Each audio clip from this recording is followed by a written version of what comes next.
The small town where this story begins was the kind of place where everyone knew each other. It wasn't fancy or bustling. It had just enough charm to keep people from moving away. At the heart of the town stood an old mill, its wooden beams weathered by time and neglect. For years, it sat there like a forgotten relic, surrounded by tall grass and broken fences. Now the owner of that mill was a man in his late 60s. Let's call him Dad because that's what his two kids called him. He'd inherited the mill from his grandpa, who used to run it back when it was still useful. Back then, the mill ground grain for farmers and kept the town running smoothly. But times changed. Machines got faster, bigger, and cheaper, leaving places like Dad's mill behind.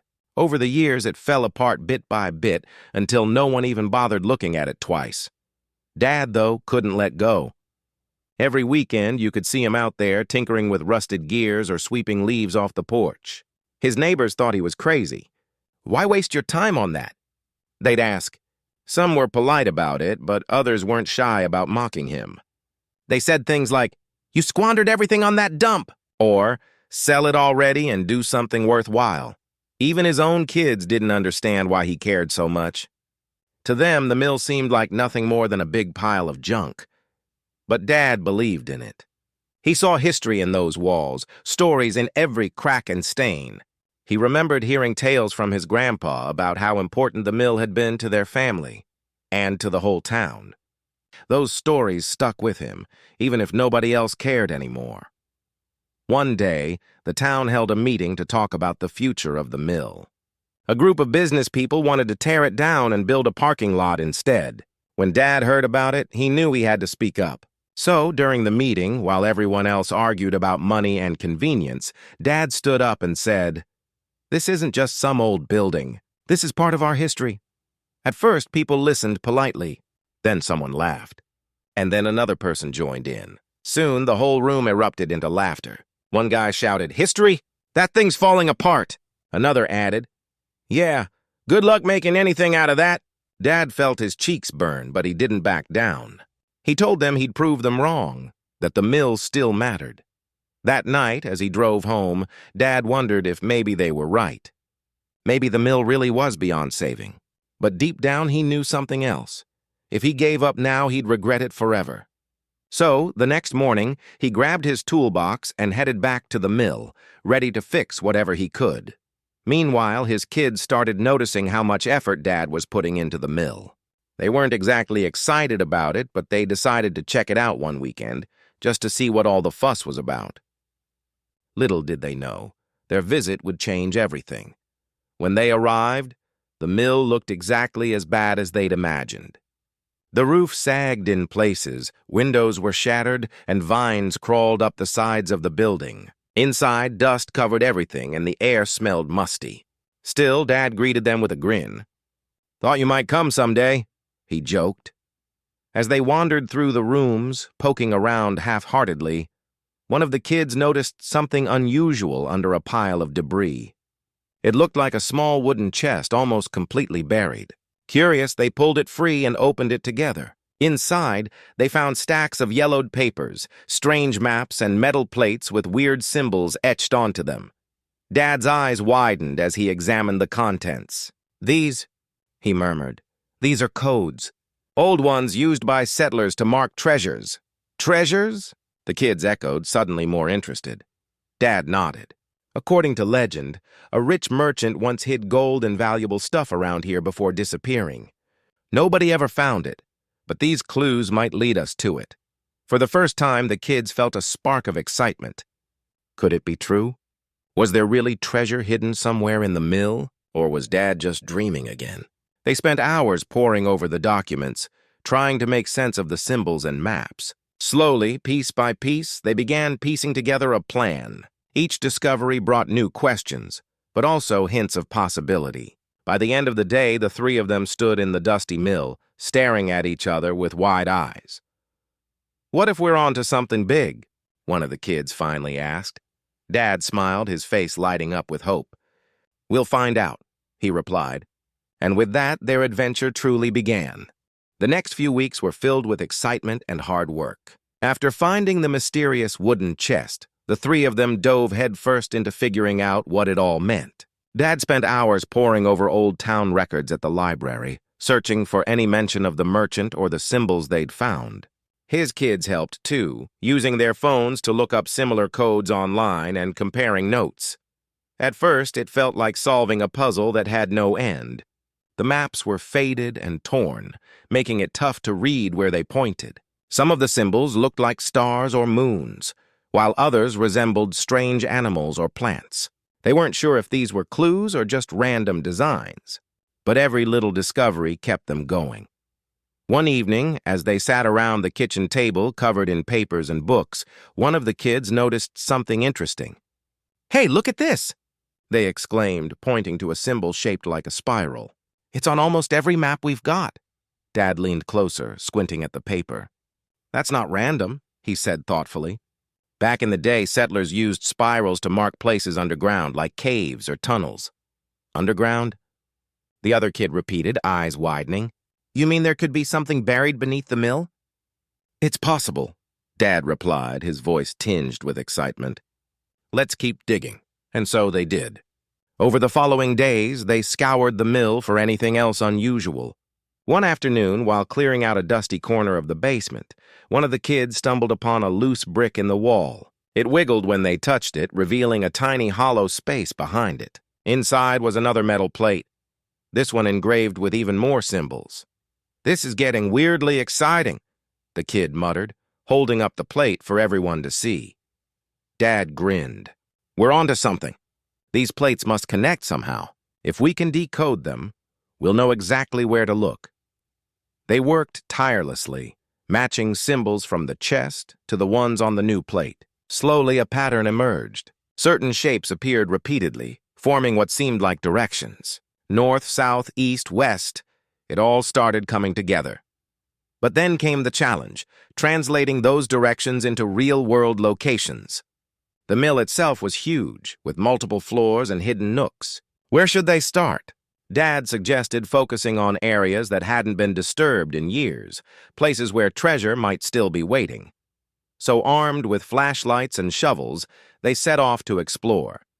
First, they checked the attic, hoping to find some kind of secret compartment. All they discovered was cobwebs and broken furniture. Then they moved downstairs to the basement, where the air smelled damp and heavy. There, they uncovered a rusted door half covered by debris. It creaked loudly when they pushed it open, revealing a narrow staircase leading down to an even lower level. "What's down there?" one of the kids whispered, shining their flashlight into the darkness. "Only one way to find out," Dad replied, stepping forward cautiously. The stairs led to a small, cramped room with dirt-packed walls. At first glance, it didn't seem like much. But then Dad spotted something unusual, a faint outline etched into the ground near the far wall. He knelt down and brushed away the dirt, revealing a series of lines that matched the symbols on their maps. "This has to be it," he murmured, his hands trembling slightly. "This is where we dig." They grabbed their shovels and began working in shifts, taking turns breaking through the hard-packed earth. Hours passed, and just when they thought they'd hit a dead end, one of the kids let out a shout. "Wait, I think I feel something!" Sure enough, after a bit more digging, they uncovered a large wooden box buried beneath the dirt. Carefully, they lifted it out and wiped off the grime. The box was sturdy, its lid sealed tightly. Everyone held their breath as Dad pried it open. Inside were stacks of yellowed documents tied with ribbon. Dad pulled one out and unfolded it, revealing a detailed drawing of the mill along with additional markings. These markings pointed to specific spots within the building, each labeled with numbers and letters. "These are coordinates," Dad explained, his voice barely above a whisper. "They lead to—" "Well, I think they lead to the main prize." His kids exchanged excited glances. "Do you think it's gold?" one asked. "Could be," Dad replied. "Or jewels, artifacts, anything valuable enough to hide away for centuries." With renewed energy, they decided to follow the coordinates one by one. Each spot revealed more clues, each clue bringing them closer to uncovering the truth. Along the way, they learned fascinating things about the mill's history, how it had once served as a meeting place for traders, how its foundation rested on ancient stone foundations, and how it had survived wars and storms alike. As they worked, word began to spread around town. Neighbors who had once laughed at Dad now stopped him on the street to ask questions. Some offered help, eager to join in the adventure. Others remained skeptical, claiming it was all a hoax. But Dad didn't care. He knew they were close to discovering something incredible. By the time they reached the final coordinate, they were practically vibrating with anticipation. This last spot was located deep beneath the mill, in a chamber so hidden that no one had likely seen it in generations. As they descended the rickety ladder leading to the chamber, the air grew cooler, carrying a faint metallic smell. When they finally stepped inside, they froze. The chamber wasn't empty. It was packed floor to ceiling with crates and chests all stacked neatly against the walls. Their flashlights danced across the surfaces, catching glimpses of golden reflections here and there. For a moment, none of them spoke. Then one of the kids broke the silence. Is this really happening?" Dad smiled, his face glowing with pride. "Looks like it, doesn't it?" Together they opened the nearest chest, revealing piles of glittering coins and jewelry. It was breathtaking, more wealth than they'd ever imagined. And as they stood there, surrounded by treasure, Dad turned to his kids and said, "See? I told you this place mattered." From that moment on, everything changed, not just for the family, but for the entire town. The mill, once dismissed as worthless, became a symbol of hope and discovery. And for Dad, it proved that sometimes believing in something, even when everyone else thinks you're crazy, can lead to the greatest rewards of all. The chamber beneath the mill was like stepping into another world. Crates and chests lined the walls, their contents glinting faintly in the dim light of their flashlights. Each box held treasures beyond imagination. Gold coins stacked neatly, sparkling jewels that seemed to catch the light even in the darkness, ancient artifacts carefully wrapped in cloth. For a long time, no one spoke. The three of them just stood there, staring at what they'd uncovered. This is insane," one of the kids finally whispered, breaking the silence. "How did we not know about this before?" Dad chuckled softly, though his voice carried a mix of awe and disbelief. "Maybe because people stopped looking," he replied. "Or maybe because they didn't believe it could exist. They spent hours exploring the chamber, opening crate after crate, uncovering layer upon layer of history. Some of the items were clearly old, so old that they looked almost fragile, as if they'd been waiting for centuries to be found again.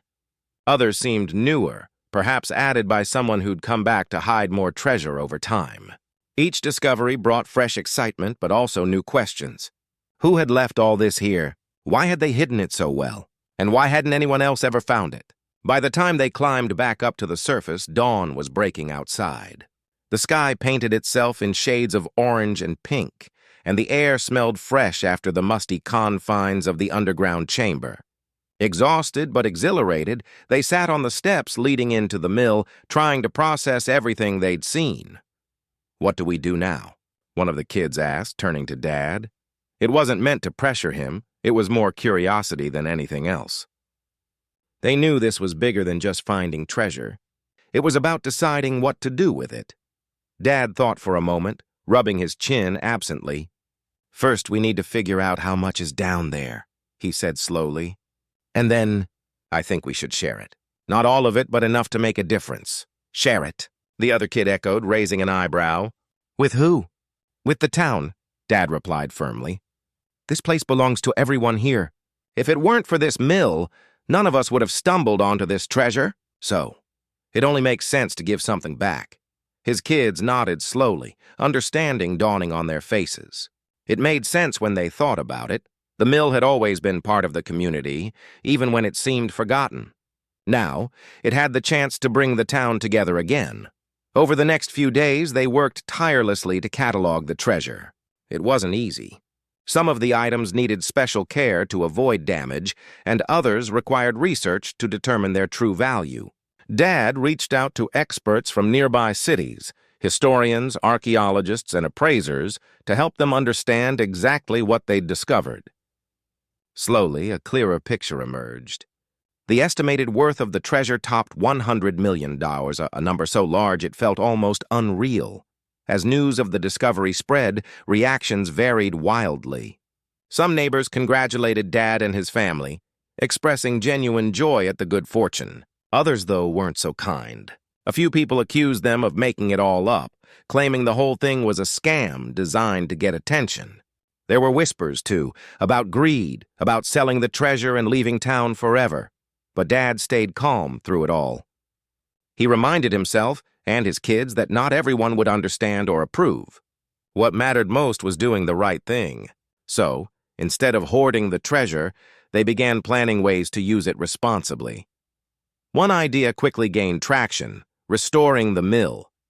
It wasn't just about fixing the building, it was about bringing its history back to life.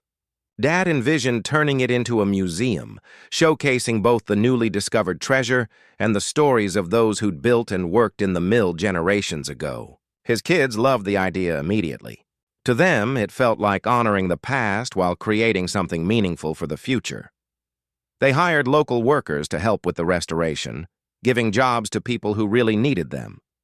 The buzz around the project grew louder every day, drawing visitors from neighboring towns curious to see what all the fuss was about.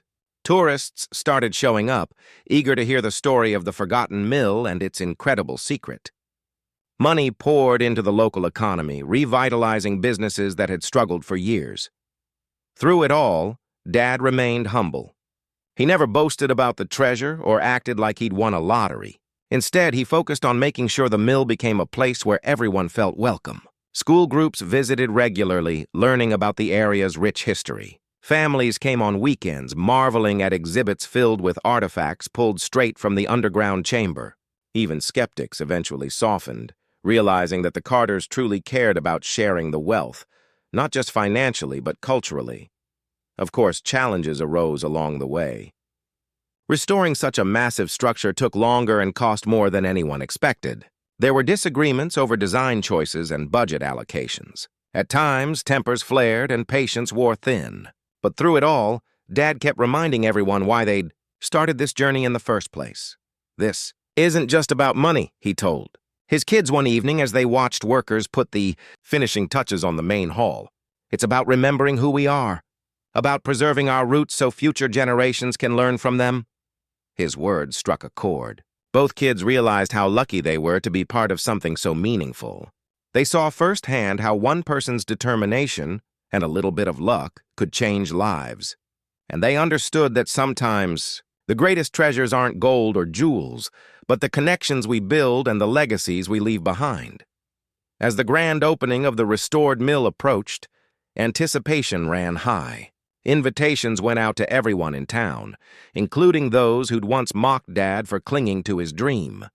On the big day, hundreds gathered outside, chatting excitedly as they waited to step inside. When the doors finally opened, gasps rippled through the crowd. The transformation was stunning. The once neglected mill now shone with pride. Its halls filled with light, laughter, and wonder. Standing near the entrance, Dad watched the scene unfold with quiet satisfaction. This was his legacy, built brick by brick, clue by clue, and heart by heart. And though he'd faced doubt and ridicule along the way, he'd proven that believing in something, even when it seemed impossible, could lead to extraordinary results. For the first time in years, the mill wasn't just a building anymore. It was a symbol of hope, resilience, and unity. And as long as people remembered its story, it would continue to inspire.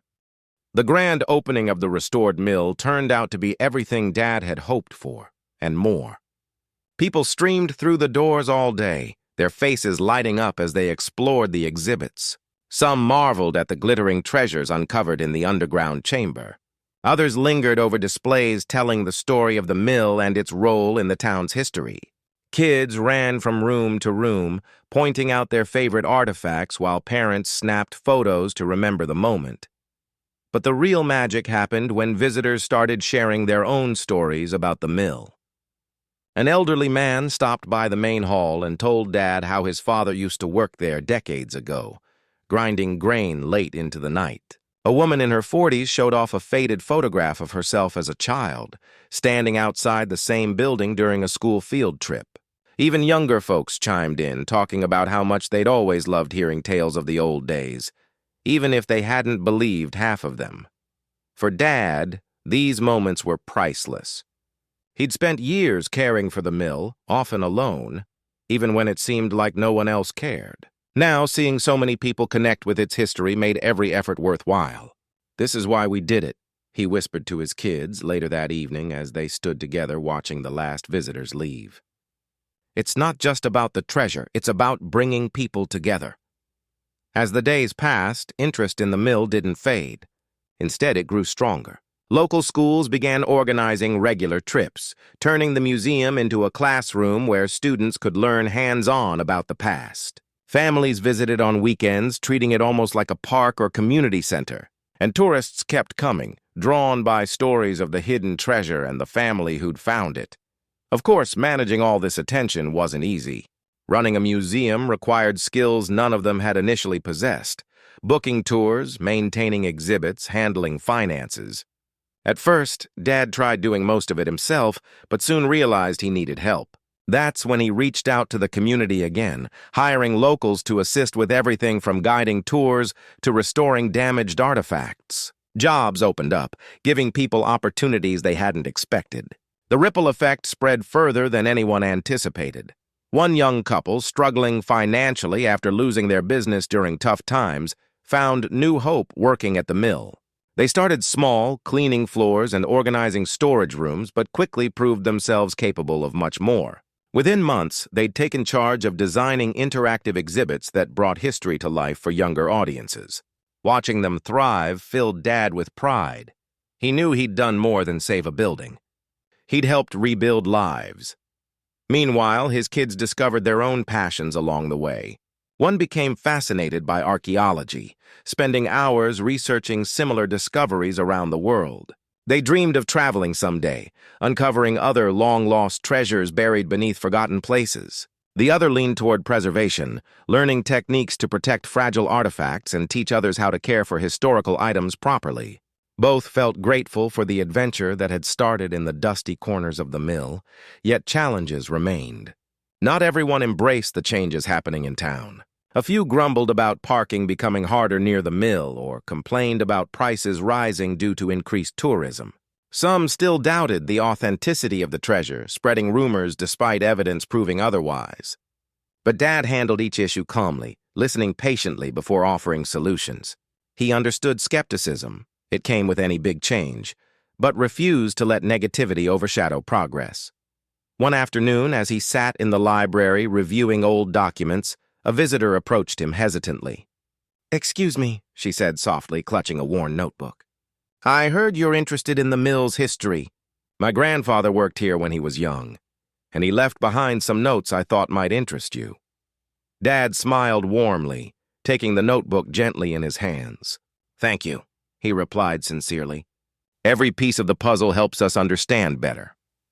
That exchange became symbolic of the spirit surrounding the mill now, not just about preserving physical objects, but collecting memories and weaving them into something larger. Over time, contributions poured in, letters, photographs, oral histories, all adding layers to the narrative being built within those walls.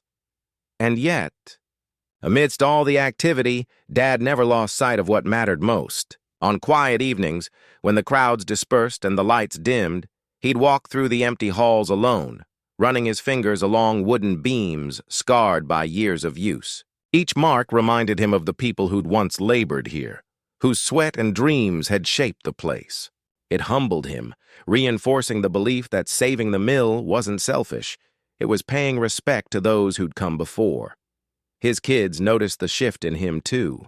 Once stubborn and sometimes distant, Dad now radiated warmth and gratitude. He joked more, laughed louder, and shared stories freely, inviting others to join in rather than keeping secrets close.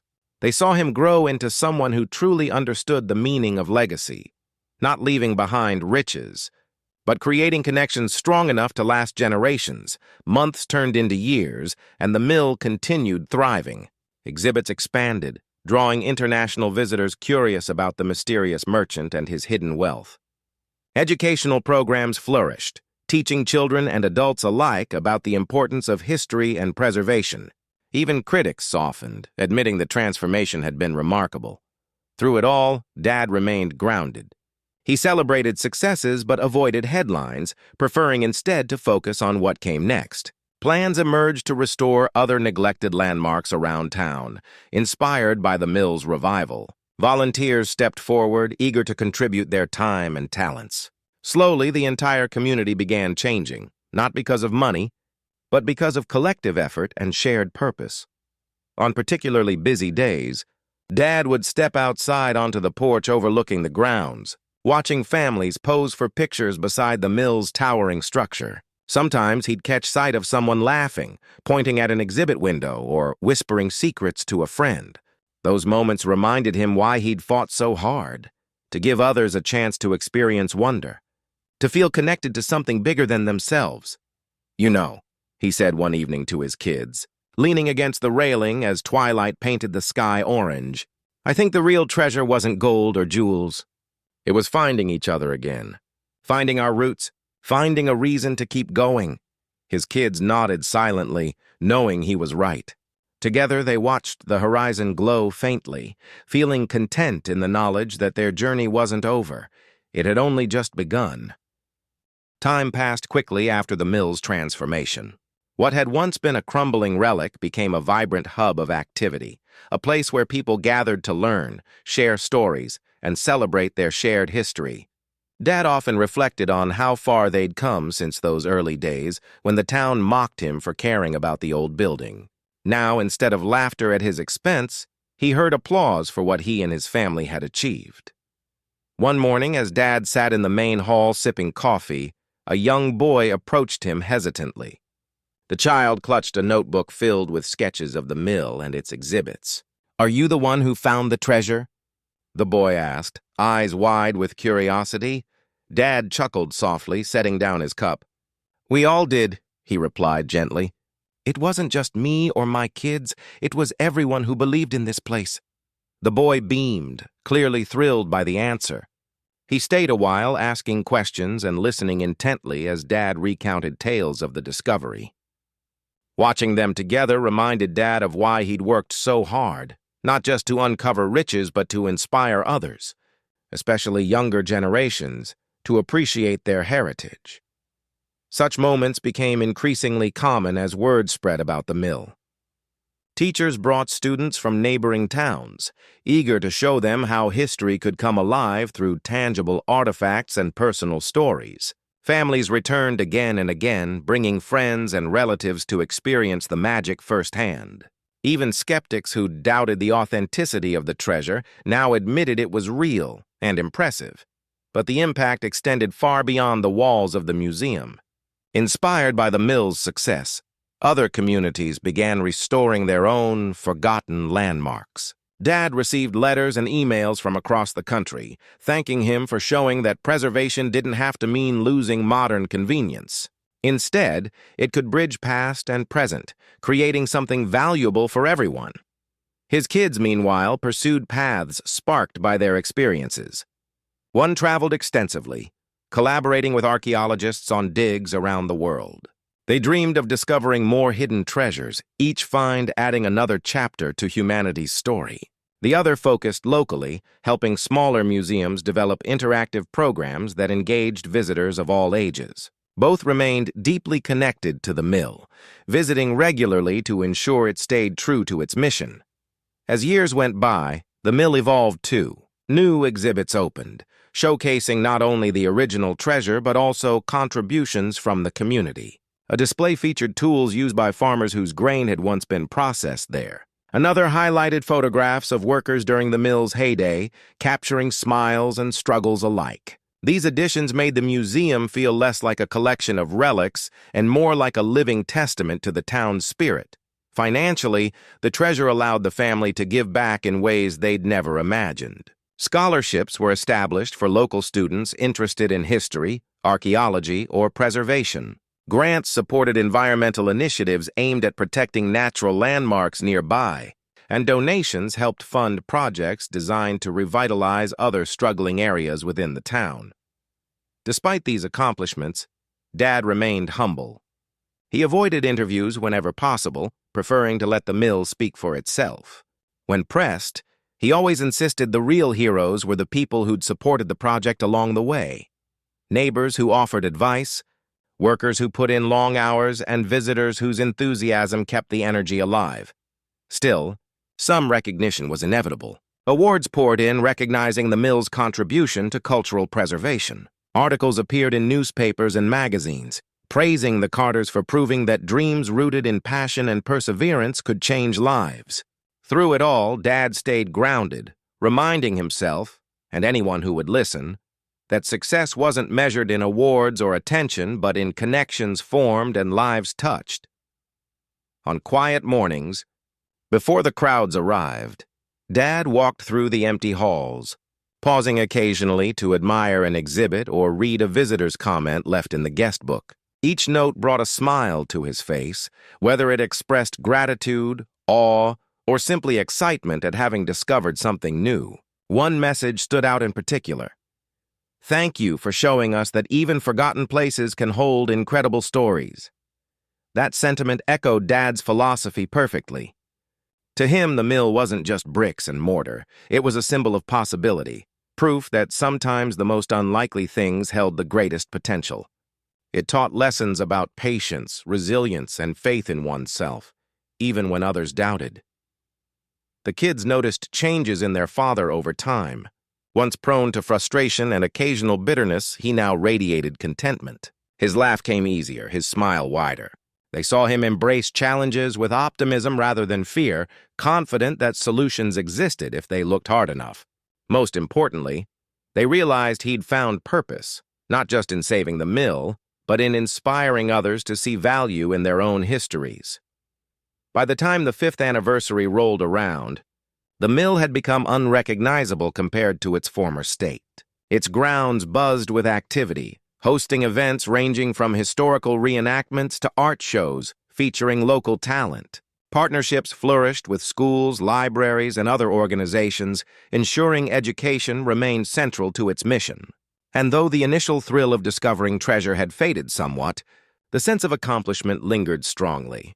At the celebration marking 5 years since the grand opening, Dad addressed the crowd gathered under twinkling string lights strung between trees.